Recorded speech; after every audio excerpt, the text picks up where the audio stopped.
अस्सलाम वालेकुम वरहमतुल्लाह। मुअज़्ज़ज़ नाज़रीन, आपकी खिदमत में एक नई वीडियो के साथ हाज़िर हूँ। आज एक अहम बात आपके सामने रखना चाहता हूँ। इस वक्त मौजूदा सियासी सूरत हाल पाकिस्तान की नहायत अबतर हो चुकी है। मुआशी तौर पर भी और सियासी तौर पर भी मुल्क यूँ लगता है जैसे दिवालियापन का शिकार है।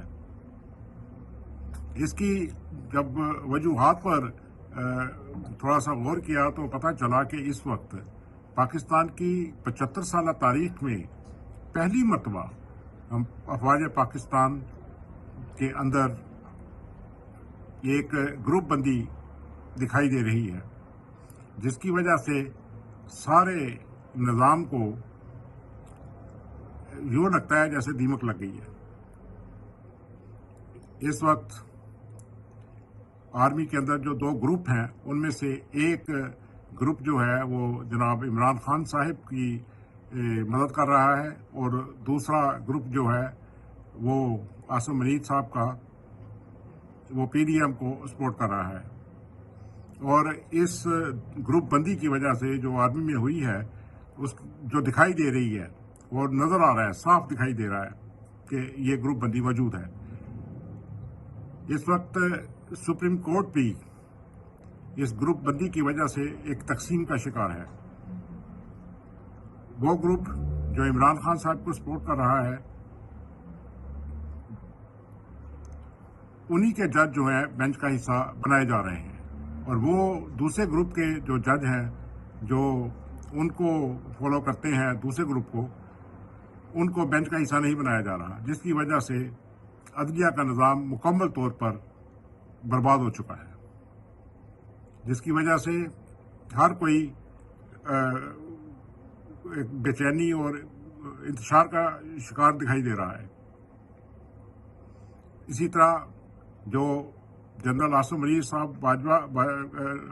साहब का जो ग्रुप है, उसके ज़ेरे कंट्रोल नैब और इलेक्शन कमीशन है। वो वही फैसले कर रहा है जो वो चाहते हैं, और सुप्रीम कोर्ट वो फैसले कर रही है जो दूसरा ग्रुप चाहता है, जिसका नतीजा ये निकला है कि पूरी कौम जो पहले ही तकसीम थी, मुकम्मल तौर पर तकसीम हो चुकी है, और जिसका नतीजा स्वाय बर्बादी के कुछ नहीं है। और अवामुन नास जो है वो दो वक्त की रोटी के लिए सड़कों पर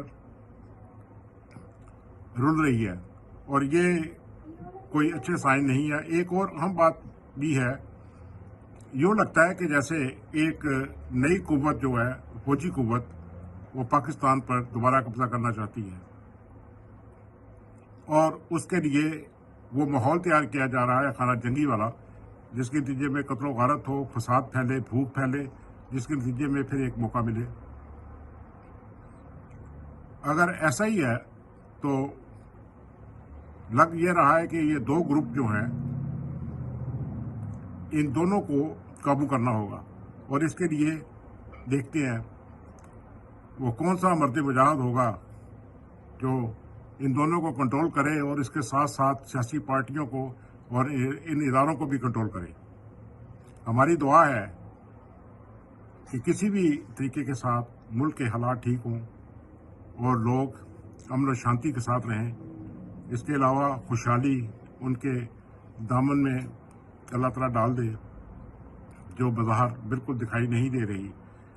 इस दुआ के साथ कि अल्लाह ताला हमारी कौम को अक्ल सलीम दे, और वो फैसले करें जिसके नतीजे में अमन के फूल खिले।